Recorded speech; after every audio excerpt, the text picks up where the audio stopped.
3,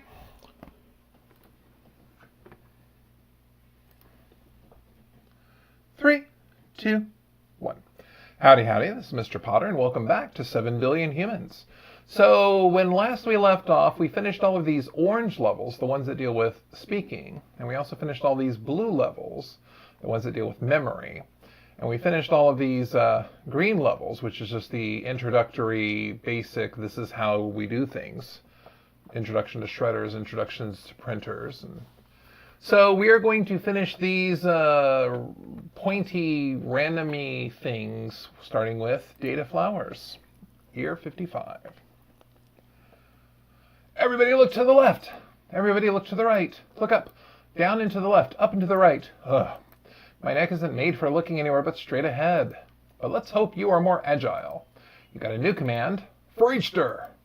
Use this command to quickly scan each of the 8 tiles around each worker. I suggested they call this command sit and spin, but no one ever listens to my good ideas. See those groups of data cubes? Add up the values in the data cube and write the center of each one. You get a new command, FOREACHDIR. Use the question mark over there to learn more. So let's see, if I do this, repeat up to each of the 8 directions around you, useful to scan and evaluate your surroundings. The contents of each tile around you will be placed in a memory slot, not a direction. If the tile you are scanning is empty, your memory slot will store the value nothing. Okay? So so she'll move here, he'll move there, he'll move there, he'll need to move up there, and she'll need to move up there. What they all have in common is they all have a cube above and a cube below. So they're definitely going to have to pick up what they've got down here. And then if above them is a cube and below them is a cube, then we basically want to keep stepping up in the world. So we're just going to keep jumping back to this spot. So that should get everyone in positions. Let's see. Everyone picks up their stuff. Oh, if they're not a data cube. So if it's not a data cube, then jump. So now will that work? Or, using De Morgan's law here. So now everyone's going to get in position now. Looks good. So now what they need to do is they need to add up everything. So we need to start at 0. And then for each dir, we are going to have to calculate. So mem1 is going to get mem1 plus mem2. Then we're going to have to write whatever's in mem2 and drop it. So let's try that. Oh, look at all that calculation going on. How about we write mem1, which is our total? How does that sound?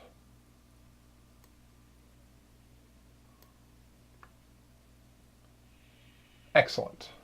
Use 8 or fewer commands. I used 9, but I got it in under 24 seconds. So the question is, how can I get this down a step? I'm wondering if I just do that. So notice if I don't declare the variable, then it's defined to be 0. So that gets me the 8 steps, gives me the exact same amount of time. That's a good solution. All right, local maximums. Let's all look around the room together. Who's the nicest worker? Who's the most generous? Who's the best looking? Who's most likely to be careless and just drive right into a shredder? That would be me. Who gives the best gifts? Who eats the loudest at lunch? Yes, I'm sure we are very good at picking out the most extreme thing out of a group of things. So each of you, please go to stand in the middle of your group of data cubes and use your new FOREACHDIR command to identify the largest data cube in that group. Pick it up and shred it. What, me? Yes, I was voted most likely to leave a trail of broken hearts and document them on a spreadsheet. So far, so good. All right, so we need to take a couple of steps to the left. That's going to get us in the heart of our data cubes. We are going to have to keep track of the biggest one, so the smallest one would ever be a 0. And then for each dir as mem2, we can say if mem2 is bigger than mem1, then we can go ahead and set mem1 equal to mem2. Then we can pick up mem2. We can find the nearest shredder. We can call that mem1 because we don't care about our memory anymore. And then we can, not drop, we can give to mem1. Okay, so let's try that. So everyone's going to take 2 steps in. They're going to survey. Oops. So pick up mem2. It's not the direction. They need to find the nearest mem2.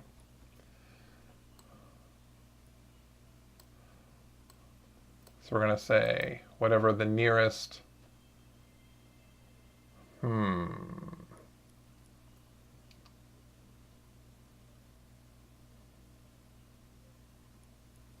So why is this not working? Step left, step left. Start counting at 0. And then for each direction, if mem2 is bigger than mem1, then redefine mem1. Let me take a look at her and see what she's thinking. So right now she's looking around. She sees a 9. 9 is bigger. She sees a 3. She sees a 67. 67 is bigger. She sees a 19. She sees a 38. She sees a 7. She sees a 15. She sees a 1. Okay?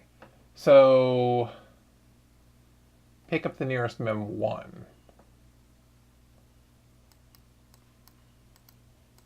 Because I'm an idiot. Everyone runs to the shredder and we're okay. So I think I can do the same thing we did before, get rid of this initializing, where we set our variable to 0 because variables are always equal to 0. And we're good. We got both of our OCD challenges. Awesome. Continue to the elevator. So 57, neighborly sweeper. Where do all you people go each night? I just assume you all sleep in a pile in the basement. Yes, I see. You have little houses, and I assume each house is assembled next to some other little number of houses. And this forms a little neighborhood with sporting events, and bake sales, and community theater. Yes, I'm glad you have things to look forward to. The important thing is that we are able to quantify proximity. For each cube below, record how many neighbors it has in the 8 adjacent tiles, and write that number on the cube. Yes, I'm sure this will make an excellent anecdote at your next neighborhood potluck. All right. So we need to have everyone kind of move along their lines. How many neighbors does each data cube have? Make each data cube display the total number of cubes in the 8 tiles surrounding it. Tip from management. Be careful. Your if command sees data cubes only if they're on the floor. If you try and query a tile that contains a worker who is holding a data cube, your if command will report as if the tile not having a cube. Interesting. So because these are spaced out, if she goes across, she's going to look at the ones above and below her. He's going to look at the ones above and below him. So what we can do is we can say if this side is a wall, basically these people, I could just have listen for them to go. So in other words, these people won't go until these people tell them to go. So let's try that. So then what we can do is have each person take a step to the right. And if they're on a data cube, then we can start counting at 0. And if the direction that they're looking at, well, I need to do a FOREACHDIR here. But if the direction they're looking at, so if mem2 is a data cube, then I want to add to mem1.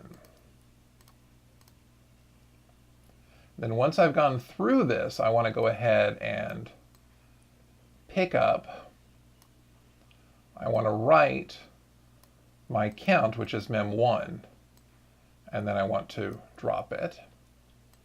And then, no matter what, I want to go back up here.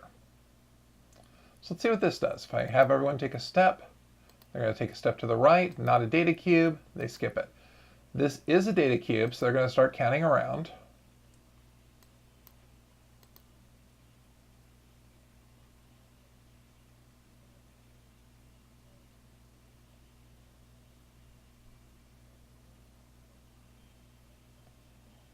And so everyone's kind of written what's around their cube. Now I've got this 80 here, but it wasn't touched because she was the one who would do it. And she hasn't done any of her row. Now, the other thing I notice is that I have one person who's really fast, and I have this person who's really slow because they have more cubes to look after. So I think I actually want to have them do... I think I want to have them do this calculation no matter what. I know it's going to be slow, but if everyone does the calculation, then everyone should be running at about the same pace. The only difference is this pick up and drop step.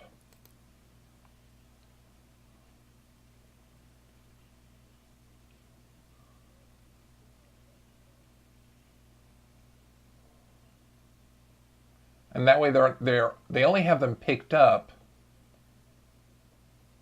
They only have them picked up for a little bit. They're not holding them the whole time. And then what I can do is I can say, stop, if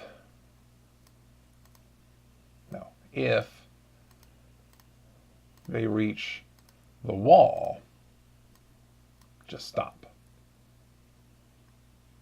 And actually, we don't care if they stop. We can go ahead and just tell them, have them tell everyone, go.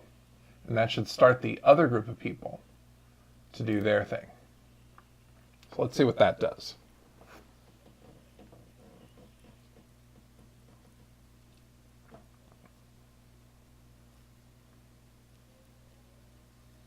Oh, everyone's screaming go. Let's stop that.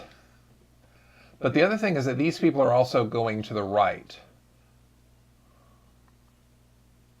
So what I'm going to do is I'm going to have them set memory 4 to a 1.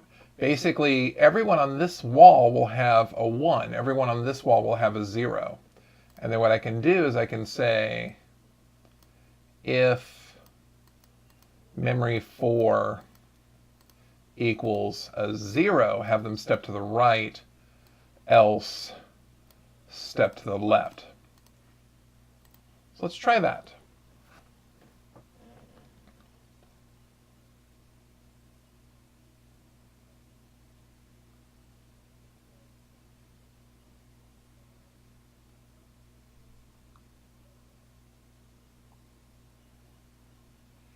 Looks good. I used a bit more than 16 commands, and it's taking a long time to complete that, but other than that, I'm pretty happy with that solution. So let's move on to 58, good neighbors. Year 58. It's getting crowded in here. I'm sure the data agrees. A good neighbor is a distance neighbor. Rearrange the data cubes however you like, as long as no data cube has more than 3 neighbors. Okay. All right. So the thing is, I can't really tell anyone to go in one direction because they're all scattered around. I'm wondering if I can just get everyone to kind of run to a corner, and then they can start from that corner and get data. So let's try that. So what we'll do is we'll have everyone kind of walk in a that-ish direction. And then if that is not a wall and that is not a wall, then keep doing it. So what should happen is everyone just starts walking in that direction. And so everyone ends up walking towards a wall. So what happens if I take this and add? Well, those people should be walking to the side as well. Or, again, or, I forgot that again.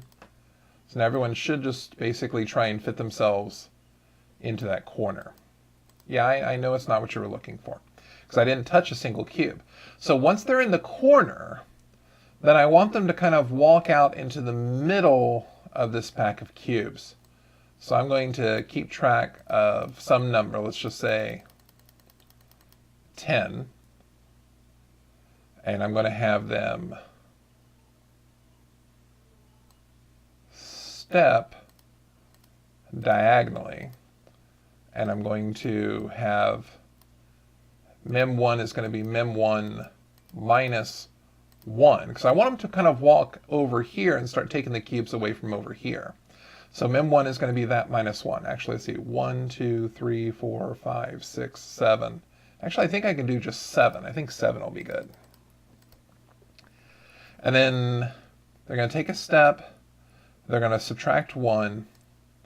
And if that memory location is not 0, well, then they're not done yet. Then they need to find the nearest data cube and pick it up. And then they're going to need to start putting it somewhere.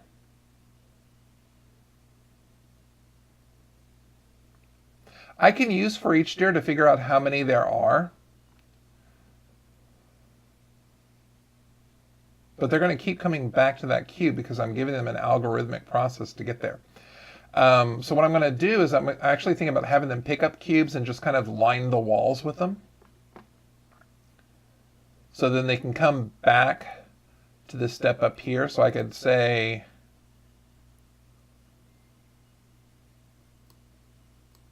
down here, I can say if my item is a data cube, then jump to a new place. Otherwise, we'll continue this loop. So then I can say, if they've gone through this after they picked up, they just need to walk back to this corner. So it should happen, if I run this, everyone should walk up to that upper corner, then come down here into the middle of the pack, pick up a cube, and then try and get back into that corner. Let's see how this works. So everyone's getting a computer, everyone's finding a way over here, getting a nearest cube.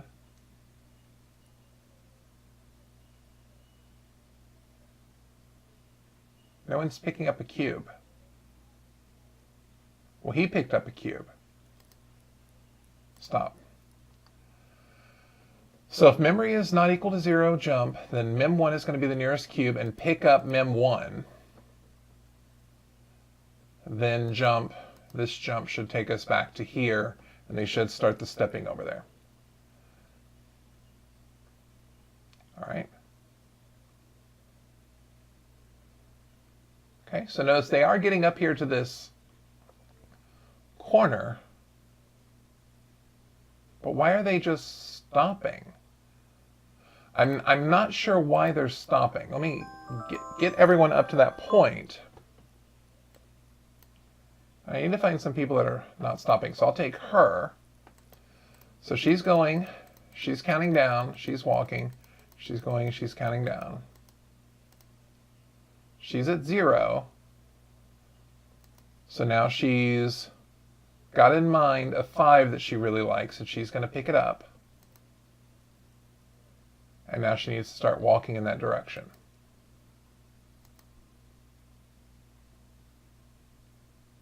Ah, that's the problem. Thing is, this is going to happen. This really needs to be part of an else.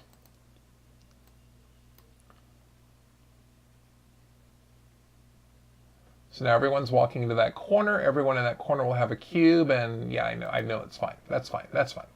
So everyone's at this point, and everyone's got a cube. So now I need them to start putting it along this wall. So I want them to step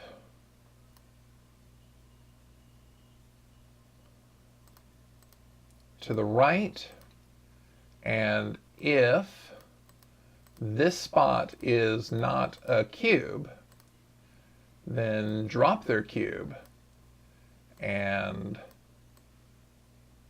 let's start the whole battle over again. So now everyone should start lining this whole wall with cubes.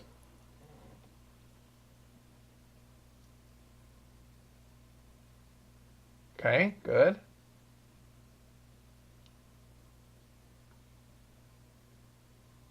Why are they not dropping cubes? Oh, because if it's not there, do that, and then we need to keep up with this loop here.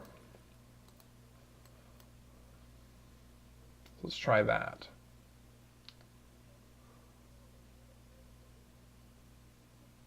Good.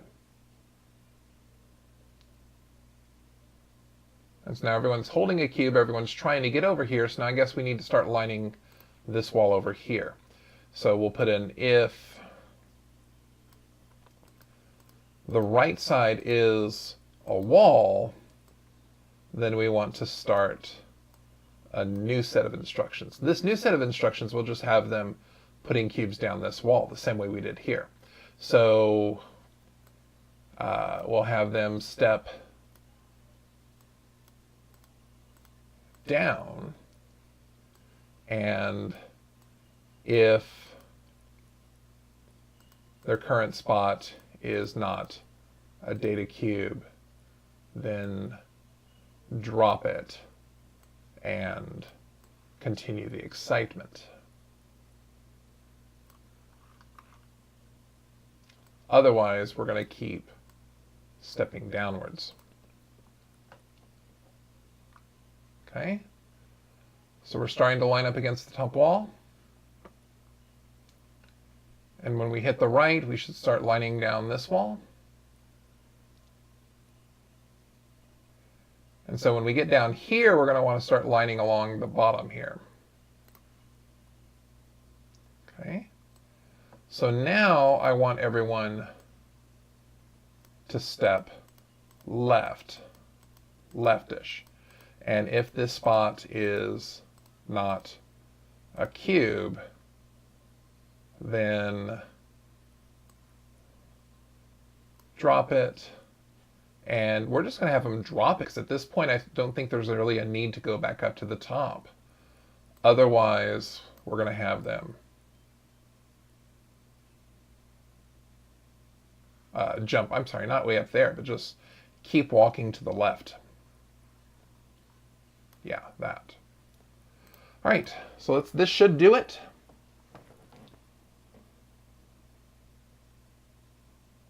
So everyone's starting to pack cubes along the top. And then they're going to pack cubes down the side. Then they're going to start moving to the left, maybe. Wait a minute. So let's pause. I want to look at her. Tell me, Lillian, what are you doing? You're trying to step down. It's a data cube. Oh, if I need to do the if it's a wall part. Okay. So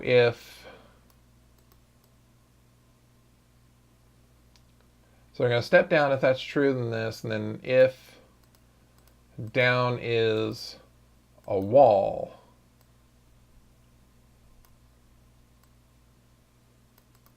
actually I could say if down is not a wall, jump. I can kind of do the same thing here. If down is not a wall, then jump. So let's try that.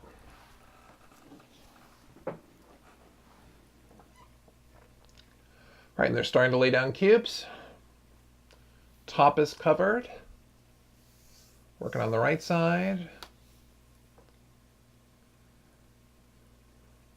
Right side is covered.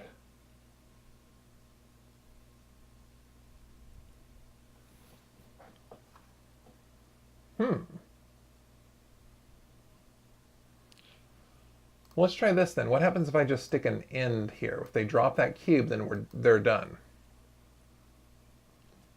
Because it looked like they were trying to pick up these cubes that they had just laid down.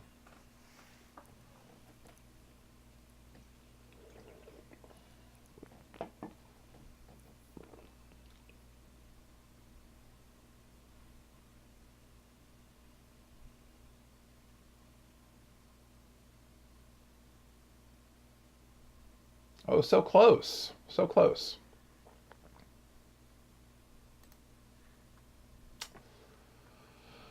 All right, so that means I need to do one more trip along the upper part of this wall here.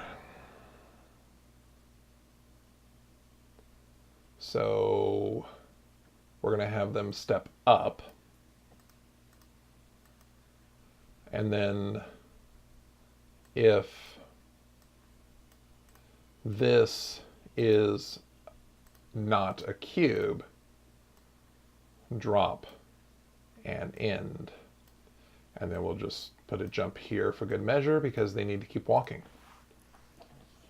All right, so they should line this entire wall. They should line this entire wall. They should line this entire wall.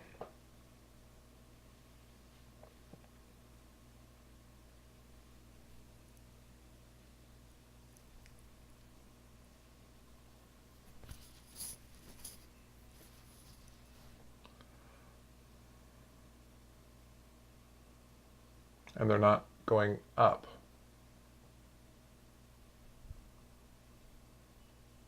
Oh, again, because I'm not checking to see if it's a wall. Goodness, I need to remember that. So if the left side is a wall, or as I should say is not a wall, then that's when we jump. All right, maybe this will finish it. Keep forgetting these one step, just one more step, just one more step. I feel like Columbo here.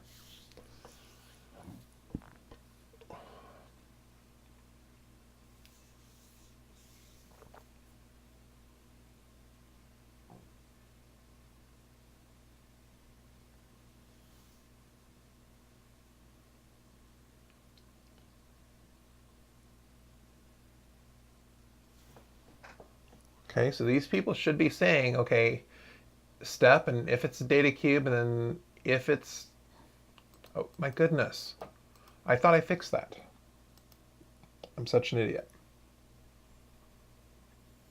Yes, you're welcome to facepalm right along with me. It's wonderful. Tell me in the comments how horrible you think I am.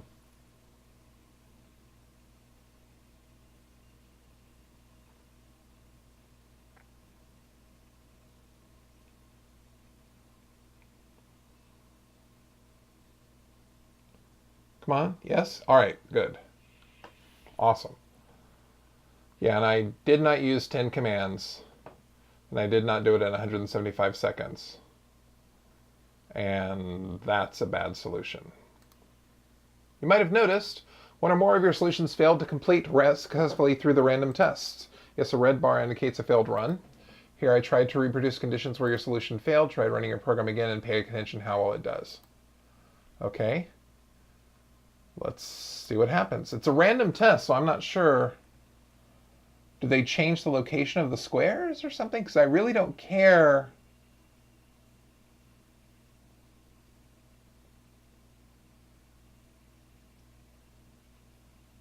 I really don't care about the numbers. The numbers themselves don't matter. Everyone should be doing fine.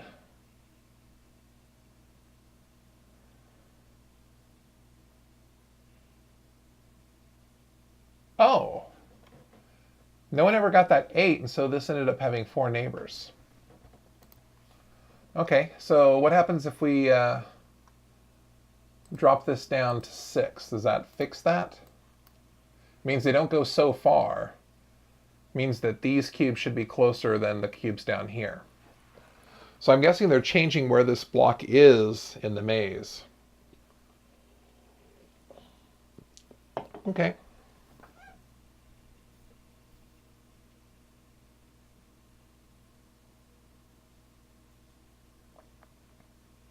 Sure. And nothing bad happened. Excellent. So I'll consider that a victory, and we'll finish up with Glory Hole, year 59. Or maybe we won't finish up? I don't even know anymore. I just have a note here that says, Looking for something, seek out the glory hole and dive in. One of the holes in the room is your goal. Each data cube on the floor indicates distance away from the glory hole. Seek out the glory hole and dive in. Excellent. Okay. So I'm going to have people look for the nearest data cube and step to it. And then once they're at that data cube, they want to find the smallest number. Because if they're at the 10, they want to walk towards the 9. If they're at the 9, they want to walk towards the 9. 9 wants to walk toward the 8. 7, 6, 5, 4, 3, 2, 1. And then dive into that hole.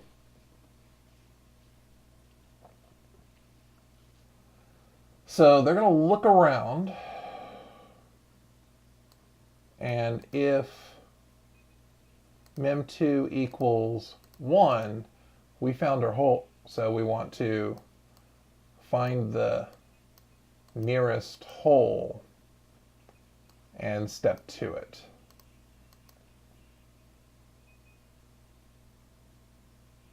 Otherwise, I want to keep track of what number I'm at.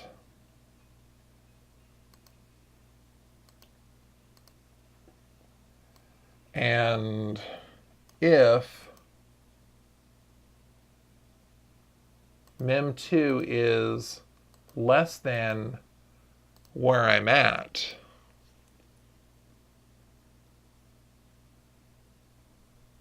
then I want to walk towards it.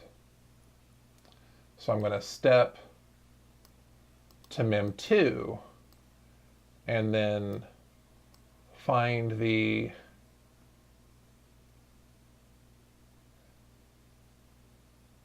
next one. Otherwise, once I've completed this,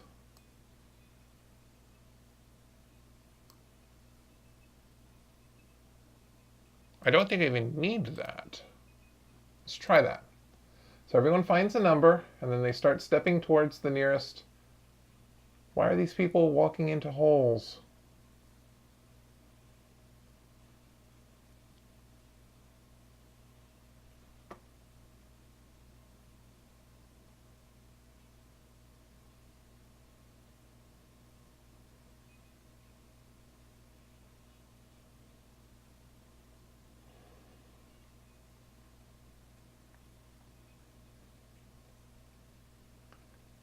They're jumping into holes, and I don't get it.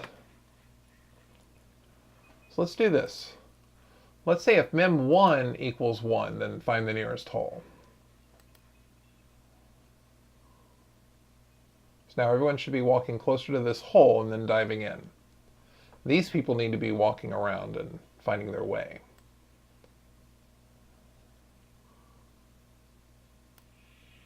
Excellent. So I used more than, and I used more than. Goodness, they expect me to do this in 15 seconds. It takes a while to look around for everything. So I'm wondering if we have time to go on to number 60, understaffed sorting. Hey, this looks familiar. We had a similar assignment together a long time ago. But back then there was one worker for every data cube. This time we're running a little low on workers. Oh, is this like World of Goo where they started running out of goo balls? Interesting. Should have been more careful with our human labor over the years. It will be more difficult, but I'm sure you will figure out how to sort this line. Smallest on the left, biggest on the right. You know the drill by now. Okay? Great. So what I'm going to do is I'm going to have these people kind of split up. Let's do that first. So if the left is nothing, then I'll have them step that way. Otherwise, we'll have them step that way. So that splits everyone up. Cool. So then what happens is now they're on this number line, I can have them compare themselves to their neighbor. So I can say if that is less than this, or greater than. So if that's greater than this, we want to swap them. So we are going to actually pick up where we are, and we're going to have to put it somewhere. So let's go ahead and drop it. I guess step up and drop. So if she's here, she's going to step up and move it here. Then she wants to take this number and put it here. So now we're going to pick up what will now be for her diagonally to the left. She'll want to step down and drop it. And then she wants to pick up the number that's up above her, pick it up, step to the left, and drop it. And that's only if they're out of order. So if I do this, everyone's got here, the 54 and the 65, the 0 and the 54, these will get swapped. The 65 and the 85, those will fine. The 55, 77, the 85 and the 24, these will be swapped. So I want to take a look at this. So I actually want to take a look at her. So she's going to step in there. This 24 and this 85 are out of order. So what she should do is she should pick up the number that she's on. She's going to step up and drop it. Then she's going to pick up the diagonal number, step down and drop it. Then she's going to pick up the number above her, step to the left and drop it. And what happens is that she ends up being to the left of the position she was at, and these numbers are in order relative to each other. So what we could do is, after we've done all of that, just keep doing that. So everyone kind of moves down the line. So you do the swap. But he's not moving.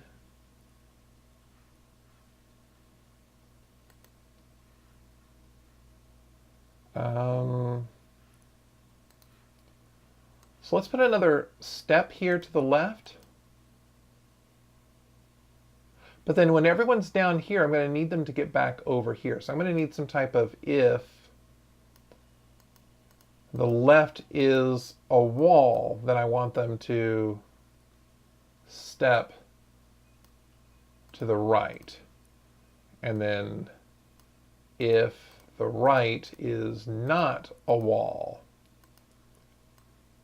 keep stepping full. All right, so let's try that.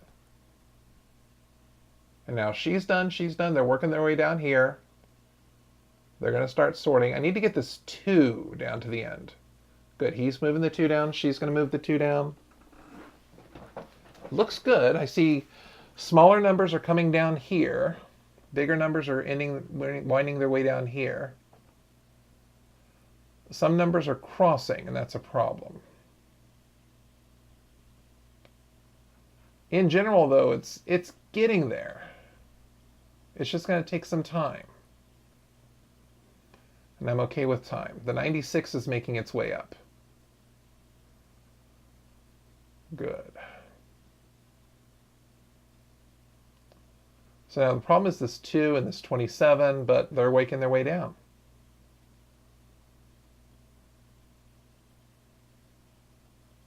So the 27 will get in place here, and the 2 will get in place next pass. You actually did it. I didn't think this assignment was possible. Okay, I used 20 commands instead of 12 commands, and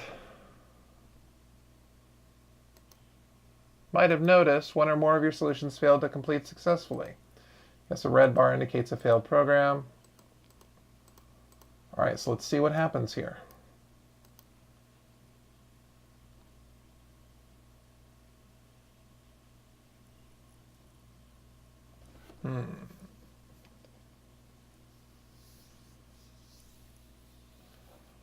I don't know, the 90 and the 96, the 88's being, those numbers look like they're getting into the right spots. Wait, what happened?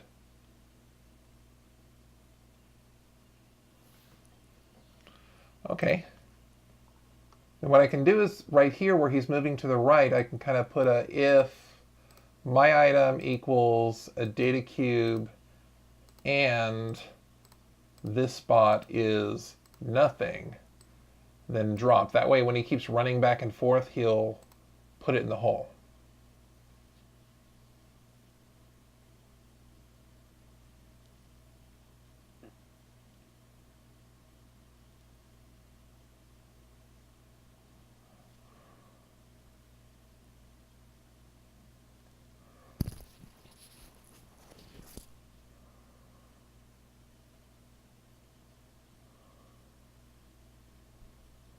means things will take longer. But I feel sorry for that 4 up there. Okay, but the 4 got taken care of. The 0's up and out of position. And now I got to wait for the 0 to come down. And the 0 is the only number that's out of position. Great. Should get there eventually.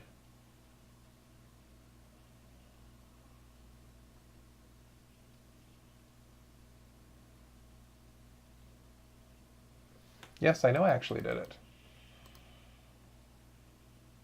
Okay, and this time we got things going. Of course, we have these occasional really bad ones, and that's okay. All right, so we've got the fork in the road, so we only have 1, 2, 3, 4, 5, 6, 7, 8 more of these puzzles to go, but as we've noticed, these problems do tend to get a bit harder as they go on. So we're going to go ahead and continue working on this next time. Once again, this is Mr. Potter. Thank you for watching. Have a great day.